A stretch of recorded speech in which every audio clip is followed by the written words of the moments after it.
me making this video so you can see the other side of my Christmas tree?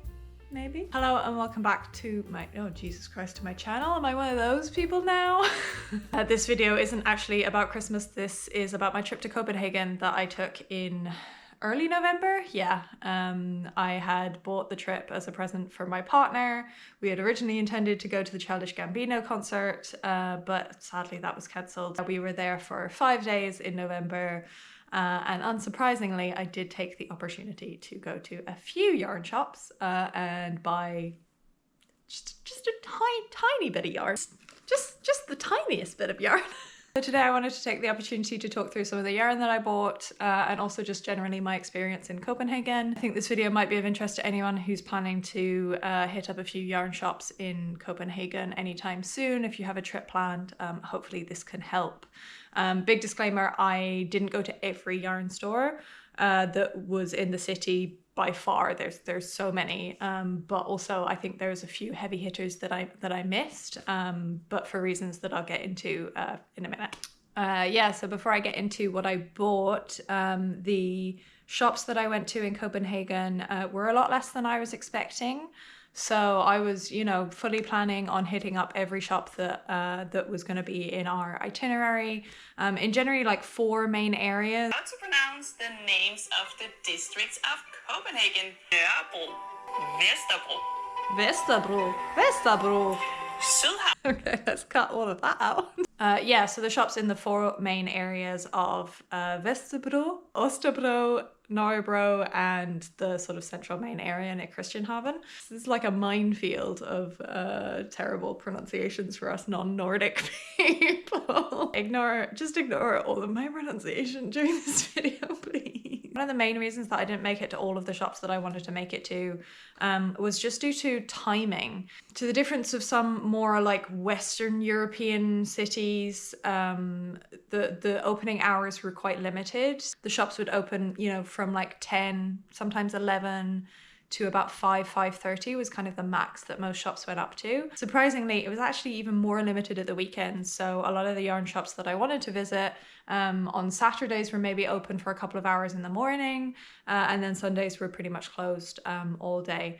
And absolutely no shade to Danish people. Like, you have your work-life balance set. I think it's actually great. Like to if you live in that city and you know you have that level of work-life balance across most shops, that's pretty much incredible.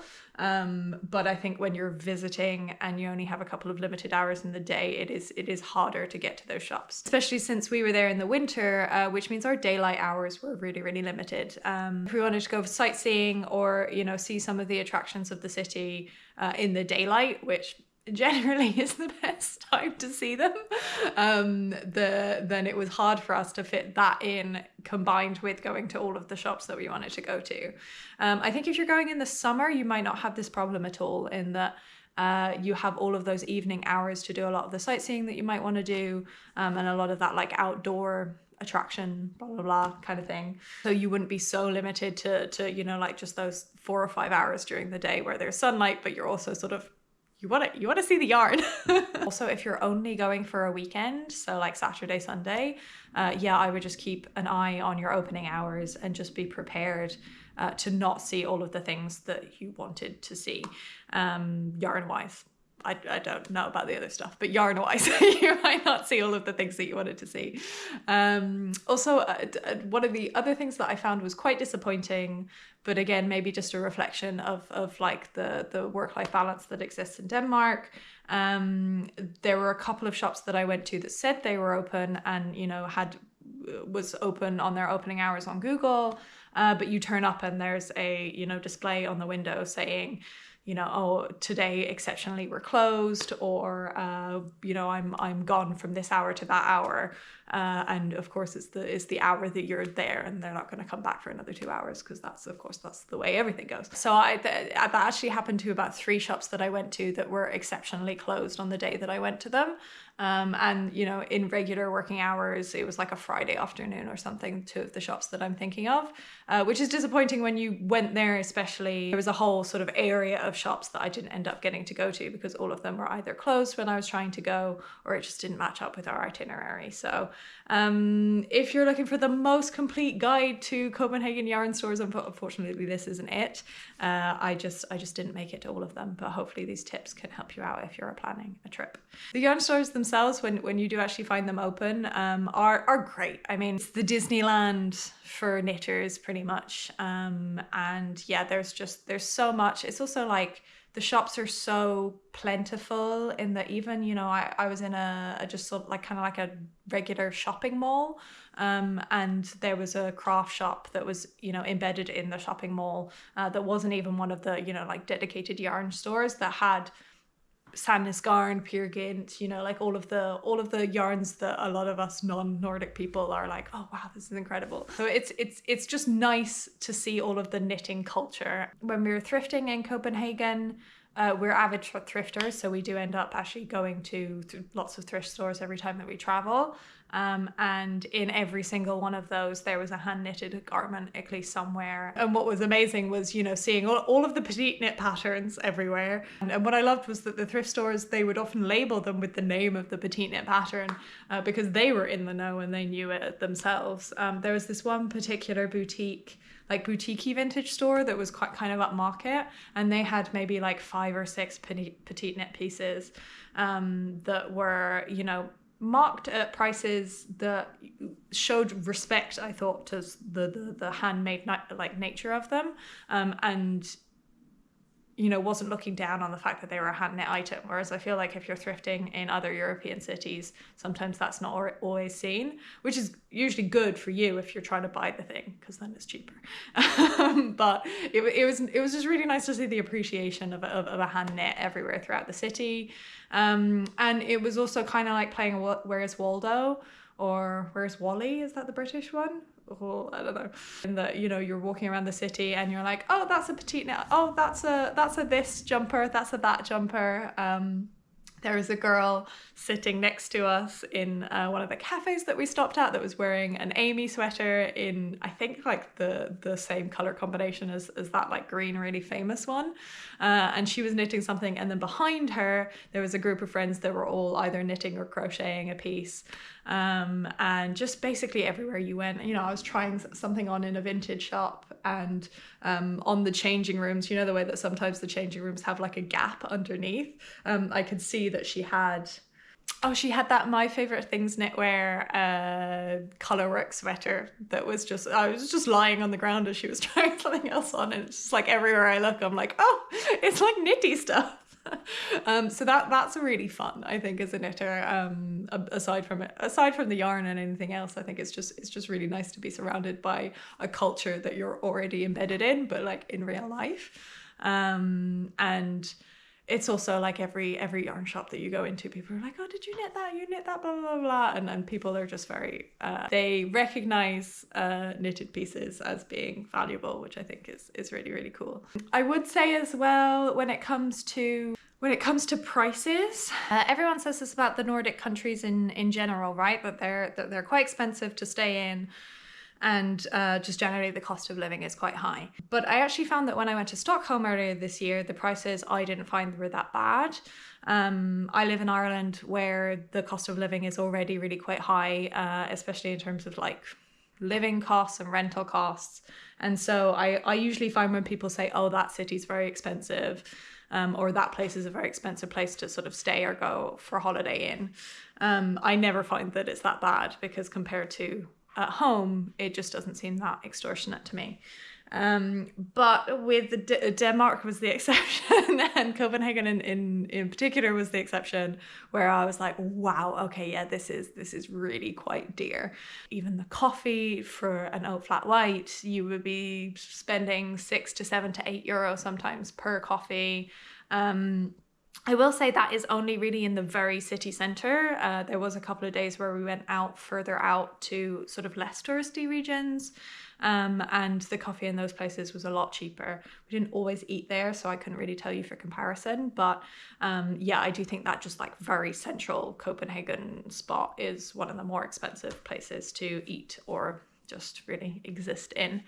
The reason I'm telling you this is because I think it's also reflected in the yarn stores. So I think I had in my head that, you know, when I was going to go to Copenhagen, there was just going to be all of this yarn and I was going to spend all of the money, and that it was just going to be like the destination to get everything that I'd always wanted to get. And I think in reality, I just found it quite expensive, and I didn't find that there was any advantage to buying it there compared to buying it in other European cities. So, you know, a lot of the brands that you recognize, like Isager and Sandnes Garn and Gepard and, you know, all of the Filcolana, they were omnipresent here in all of the shops, but they're also pretty much omnipresent in other European cities as well. And the prices weren't that much better. Yeah, I think I expected myself to buy more, and I think I expected to find more deals. And I think in reality, it was more like I was able to sort of visually see all of this yarn in one place, rather than, you know, just look at it online. But I felt like I could still buy a lot of that stuff online and actually not spend that much more. And so I didn't feel like I needed to go and buy things that I didn't have a project for, or, you know, that it was like an unmissable deal. Having said that, I still bought quite a lot of yarn. So it's not like I was so disappointed that I didn't buy anything. But yeah, I'd say if you're visiting multiple cities in Europe, or if you already live in Europe, or, you know, the UK as well, it's not going to be life-changing to be in a Denmark yarn store compared to other ones. So I would definitely just sort of think about that, think about the pricing, and then think about, you know, other places that you're able to access. To give you an example, I really thought I would buy some Sisleri yet whilst I was there, because they are Danish, and I think, do they come from Copenhagen itself? I don't know. No, I don't think so. I think that's somewhere else in Denmark. Anyway, they're a Danish brand, and I was really set on buying some Sisleri mohair. And in the end, when I did find it, it was priced actually higher than some yarn suppliers in France that I can order from. It wasn't much of a difference. I think it was like €30 per skein of hand-dyed mohair compared to €26 on this French website. But in the end, I just opted not to go for it, because even though it's a €12 difference and I probably would have to pay for shipping, I didn't need that yarn right at that moment. And so it felt like I was just, you know, wasting space buying it at that point. Yeah.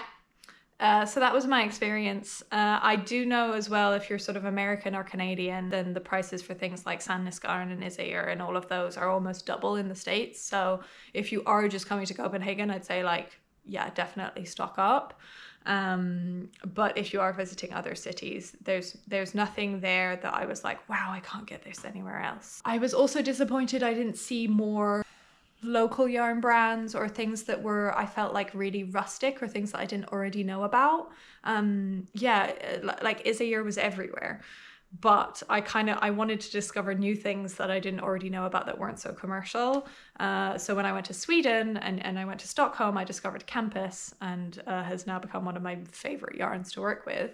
And I felt like I wanted that experience when I came to Denmark, and then I didn't really get that. There's obviously Hjelholts, but yeah, I didn't feel like I was seeing many brands that I didn't already know about, which maybe is a symptom of, you know, Petite Knit already covering all of that for us, and, you know, we're just so well aware of all of the brands that exist in Nordic countries that we don't even, like, we can't discover anything anymore. I don't know, but yeah, there wasn't a lot of things that surprised me. So I hope that's helpful and helps you plan a bit better. That's not to say I was disappointed at all with my trip. We had a really, really nice time. We saw a lot of beautiful things. We went to the Louisiana Museum, which was so fun.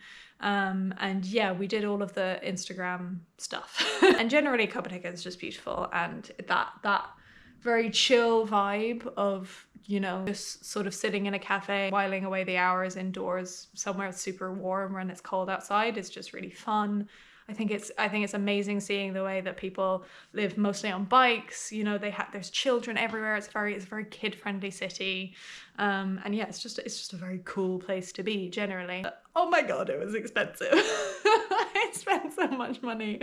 I think also psychologically it feels more expensive. If something's 300 Danish kroner, the way I was doing it mentally was that, so you divide it by 10, that's about 30 euro, and then you add like 40%. And so because of that adding aspect, it really felt like everything was just like, oh wow, it was really that expensive. Okay, without further ado, we will get into the yarn. One of the first yarny areas that I visited was along Vesterbro or along Frederiksberg. There's a set of about 4 yarn stores along there. The first one we went to was Bruun, which is a beautiful shop. It's really, really big. And it's just like really beautifully laid out, really well lit. The people are really like lovely in there. They had, as expected, a ton of Isager, a ton of Soernes garn. They had Sisleriet, which was actually one of the few places that I saw the Sisleriet in, and when I decided not to buy it. They had a tiny bit of BC garn and a bit of Gepard. And yeah, just some other sort of various things in there. I didn't actually end up buying anything in Bruun because there wasn't anything that really stood out to me. It was also, I think, one of the first shops that I went into, so I wasn't quite ready to bite at that point. But it is a really beautiful one. And yeah, I generally had a good time looking around in it. So when you walk on from Bruun, there's a set of 2 shops that way. So there's Garnkalaset and then there's Tante Gron. They were actually one of the 2 shops that I ended up buying the most yarn from. Tante Gron was my favorite by far. It was quite a small shop actually compared to the others, and it felt quite pokey, but at the same time it had a lot of brands in there that I was really excited to see. They had Hjelholts, which was sort of like the main thing that I wanted to buy, but they also had a bit more Permin, and just a few more interesting things that I hadn't really seen before. And then they did have a big sale bin as well, which was, I think, always fun for me. Like I just like a bargain, and it does make you feel like you have to buy the thing, right? Whereas like if you can buy it online for the same price, it doesn't feel as like urgent as finding something in a sale bin. Why am I explaining the psychology of sales to you? I don't know. They also had a big wall of Isager, and they had Soernes garn. One of the things I actually didn't find a lot of and that I was hoping to find more of was Filcolana. I quite like Filcolana. I think they're really solid, and I was hoping actually to buy some lamb's wool, what's it called, Filcolana Saga, and I didn't actually end up finding any in colours that I wanted or in enough quantities. And then I think I was also hoping to get some Mercy. And I didn't find any again in colours that I liked. I think that was more prevalent in Sweden. So what did I buy in Tante Gron? Went a bit mental. Oh, this is gonna crinkle really badly, isn't it? Yeah. So one word of warning as well is that they don't tend to give you bags when you buy yarn, is what I noticed. Even like paper bags, I felt the 3 places that I bought yarn, they didn't offer it. I didn't ask, but like they also didn't offer it. I think it's probably a eco policy, which is great, right? That they don't give you bags unless you buy one. You may want to have a tote bag with you, or just something that you can put the yarn in. But I think because I bought so much, they gave me a Hjelholts plastic bag, which is cool. It's like it's a piece of history. I think they just felt awkward because I had so many hanks and I didn't have anything to put them in, and so they were like, here, have a bag, but they weren't obligated to do it. And yeah, they were really nice in there. I had to ask a couple of times to get some things from the back if they had other colors, because they had a really small little cubby with all of the Hjelholt in it. But there were a couple of colors in different sizes that I really wanted to see if they had, and they actually had some in the back, which was interesting. So do ask. I think a lot of yarn stores operate on the basis that everything they have is in the shop itself, but they actually had loads in the back. So I picked up, first of all, I got the Hjelholt standard, what's it called, Danish that what it's called? Danish wool, pure Danish wool. The petite knit yarn, right? I knew I wanted to pick up some Hjelholts. I originally was just going to buy one sweater's quantity, but I ended up buying two. This is the 5.52. I think that roughly equates to a sport weight. I think it's like a common sort of like 2-ply, a bit like the campus, if you've heard me talk about that before, where it's just like a 2-ply yarn. It's a 2-ply yarn, and yeah, it's like a sport weight. Maybe when it blocks, it kind of comes up more to a DK. And this is the color Sand. This is the color that Tiffany Lou also picked up when she was there, but in the fingering weight. And it's just a really gorgeous color. I think the thing that makes the Hjelholt really, really special is just the black strands that run through it. And yeah, it's rustic, but I feel like this one is more rustic than the next one. It feels like wool, but it's not immediately itchy to me. But then again, I am not very sensitive at all. Yeah, it was not cheap. I mean, I'll put the price on the screen, but I want to say I paid about, is it like 60 euro per, yeah, I think so, about 60 euro per sweater's quantity. And knowing the way that I knit, I will probably have to hold this with something else. I will probably buy another strand of like fingering or something to bulk this out and maybe make it up closer to a like worsted gauge. I don't generally knit in just a sport weight. And the other one I have is fingering, and I don't generally knit in something that small. It is a shame. It's such a beautiful yarn. I kind of don't want to hold it with anything that will hide it in any way or transform it in any way. I don't even want to hold it with a mohair, because I think that would be, I don't know, it would just hide the beauty of the yarn too much. Just picking out bits of hay. So yeah, it's 275 meters per 100 grams. I have 4 of these from the same dye lot, which is roughly 1,000 meters, which is probably another reason why I'll want to bulk it up. And yeah, I'm very happy. It's very beautiful yarn. I don't know what I'm going to make with it yet. I do think something like probably quite plain. I think it would look beautiful in some texture. I am receiving the Rose Knitwear book for Christmas, and there's a jumper in there with some beautiful texture that I think would be really quite nice in this. But yeah, I think, or maybe just something really classic. It's such a beautiful yarn, and it's just really, really special. So I actually think I'll probably put it away for a while and then come back to it when I have the perfect plan. So yeah, I wasn't planning on buying more Hjelholt, but I just couldn't with this color. It was just, I'd seen it in a couple of other shops beforehand, and yeah, this color is it just really got me. I don't know what the color name is. The party number is 032401, if that means anything to you. But yeah, it's their mid-grey. They have a darker grey and then they have a lighter grey. Yeah, they have a lighter grey, and then this is kind of like the off-whitey grey. I think there's another level of grey between these two. I'm not 100%, but I think there is. And this is the fingering weight. So this is the 8.2. I feel like this is the most common one that Petite Knit uses. And it's noticeably softer than the 5.52. It's like there's something even more special about this one than with the sport weight.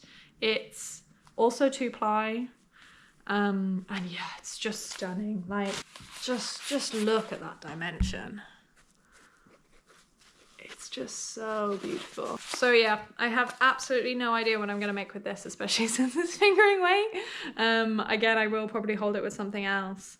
It's so special that, again, I just want to make the yarn shine and do something quite simple. I did think that maybe something like I'm almost tempted to make something fingering weight, because I feel like it's so beautiful that I just want to hold it alone. But I also think I'd probably need more than the 3 if I did that, because it's 400 meters per 100 grams, so a completely standard fingering weight, and that gives me 1,200 meters, which I don't think is enough for a fingering weight sweater in my size. I'm tempted to make something a bit like the November jacket, or something again with that like really beautiful texture in a brioche or something like that. Yeah, but I'd have to hold it with something else, definitely. I don't even want to use a mohair. It's just that beautiful. So I will probably also put this away for a while and have a really good think about what I want to use it with. Yeah, I'm just really happy. Like, you really can't buy Hjelholts anywhere else, I don't think. I've really never seen it. So yeah, I'm just happy I got my hands on it. And I've like ticked off that like knitters bucket list item. At the same time, in that shop, I also picked up 3 skeins of this Selma Permin. Selma by Permin, yeah. I really like Permin. I think Permin is also Danish. And all of the stuff that I saw, I thought was quite original. Like, I hadn't really seen it covered too much in all of the, you know, the Knitty Instagrams and the Knitty podcasts. And yeah, I just liked the brand, and I felt it was quite reasonable for what it was. These are in the sale bin, which is why I have a weird quantity. I only have 3 of them. It's hand-dyed sock yarn, hand-dyed with organic colors, so I think it's actually plant-based dyes. It's a sock yarn, so it's 75% superwash merino and 25% polyamide. And it was priced at 59 kroner, which I think it was down from like, I had it on the original receipt, but I think originally it was like 117 or something per skein because it is hand dyed.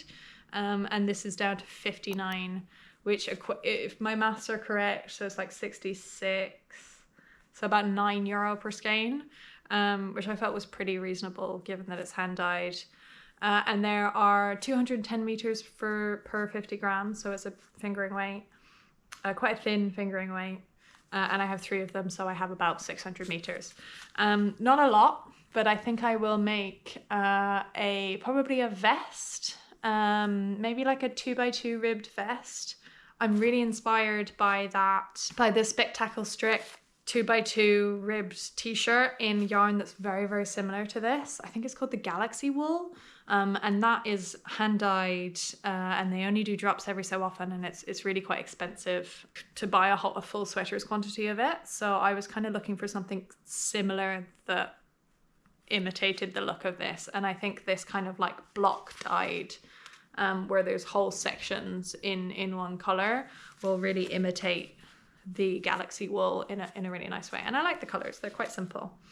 Although there are some like specks of like sort of like a purpley brown. And I'll probably hold this maybe with a white mohair and make a vest out of it. I think 600 meters should be enough. And a DK weight. Yeah, we'll figure it out. I think like maybe 5 minutes walk from Tante Gron, there's also Garnkalaset. I went there the first day that I was there, and they were shut. They had a sign on the window that said that they were shut. And then I went back on maybe our last day in Copenhagen, and I managed to get in there and buy some yarn. This was the shop that I think had the most different brands that I hadn't really seen before. I don't even think they carried any Isager. Is that true? I don't know. They had a lot of Gepard, they had a lot of Permin. And then they had Kaos yarn, which is newer. And they had, the main reason I wanted to go there was because they had Hilsvåg. And I was really excited to buy some Hilsvåg.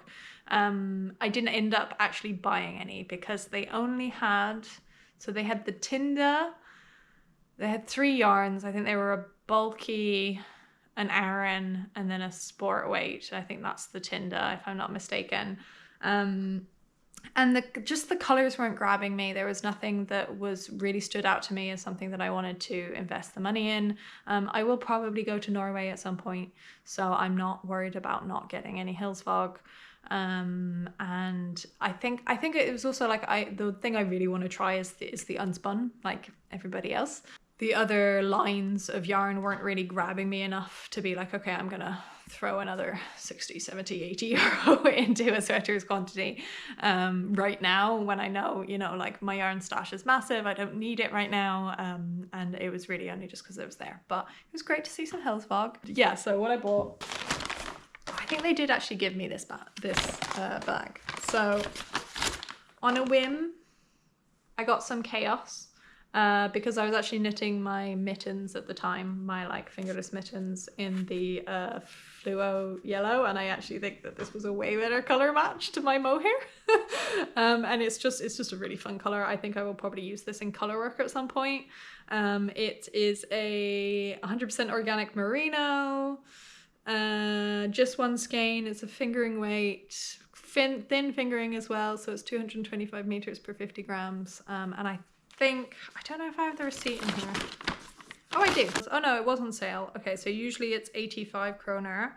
And it was currently 15, well, at the time it was 59 kroner, which is roughly again about 8 or 9 euro. And yeah, it's really soft. It's really soft, really good color. I like just picking up colors that I don't already have to use in color work, so this was good. This was also in the sale bin.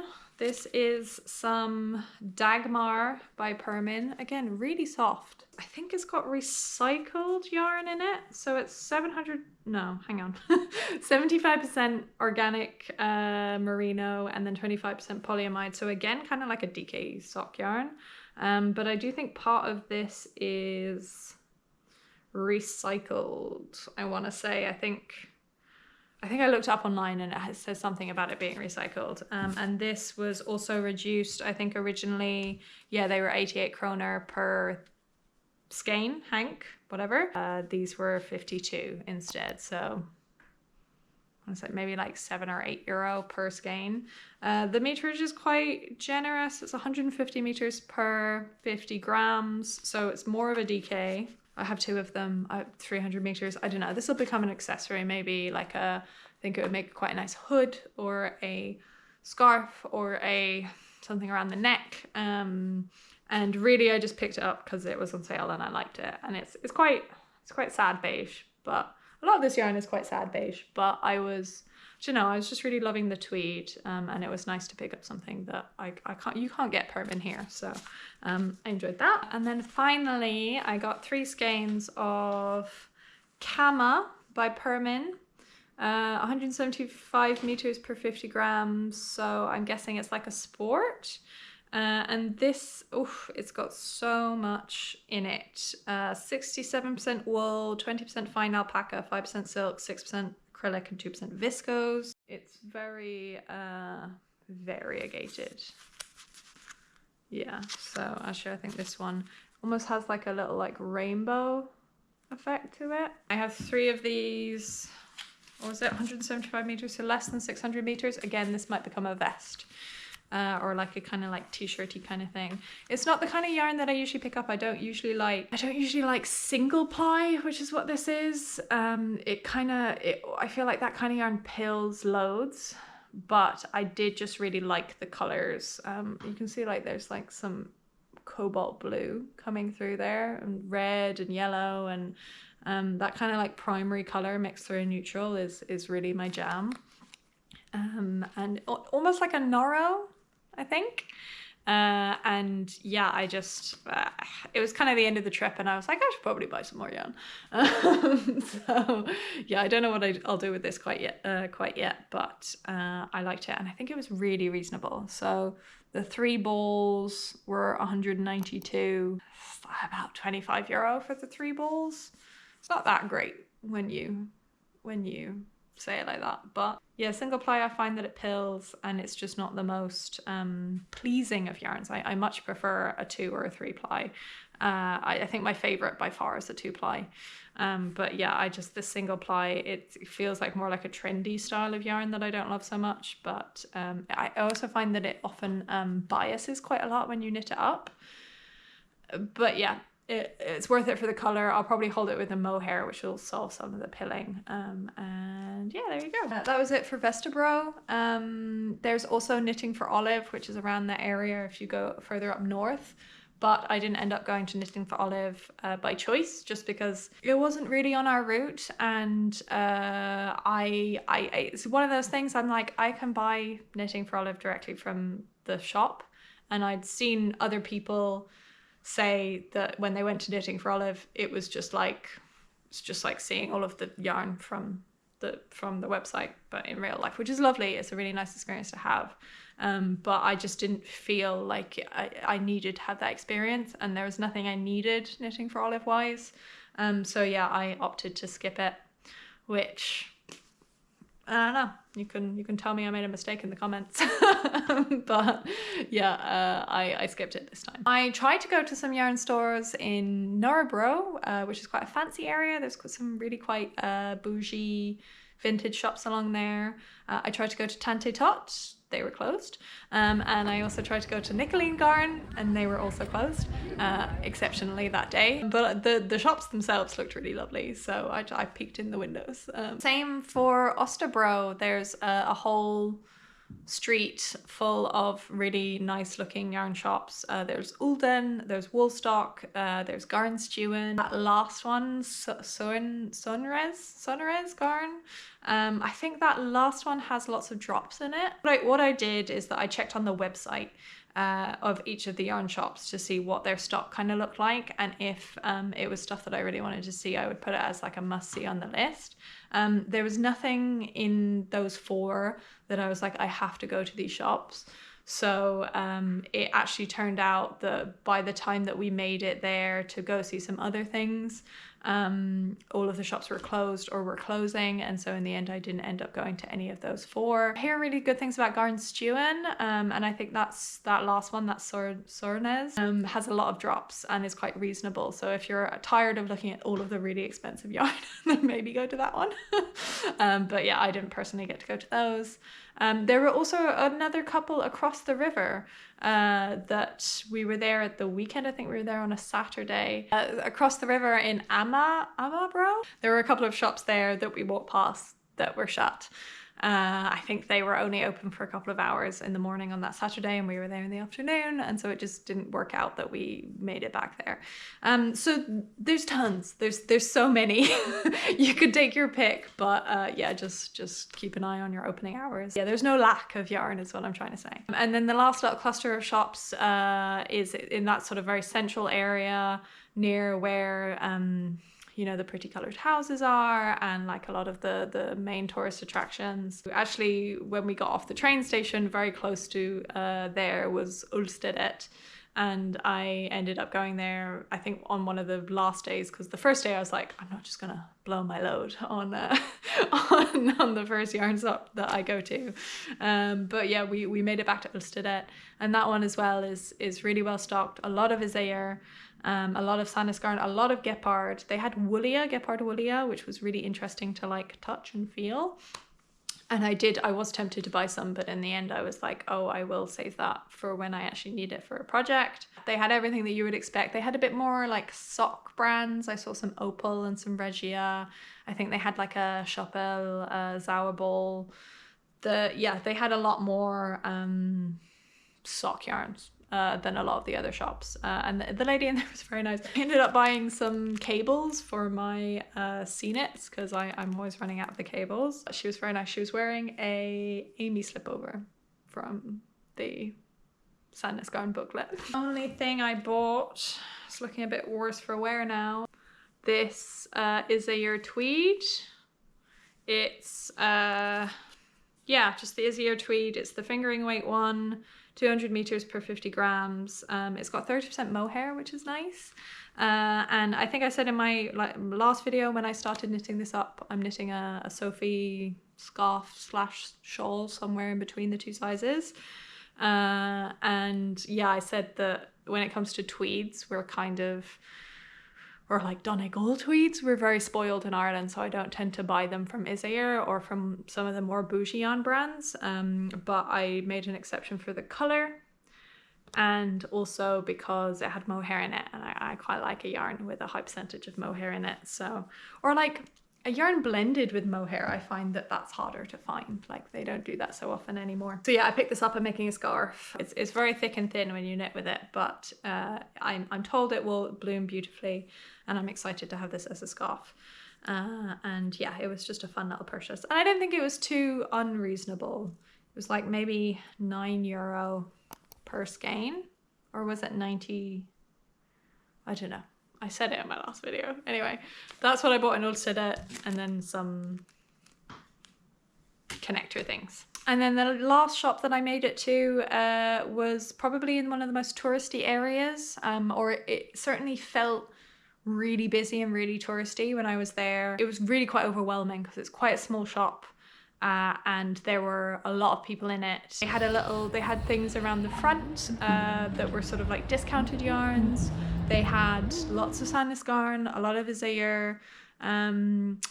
Actually, one of the things that I didn't talk about is Rauma. Rauma was around. I didn't see that much Rauma. The most Rauma that I saw, it was a lot of VAMs, which I don't like that much, or at least I haven't knit with it, but I'm not drawn to it.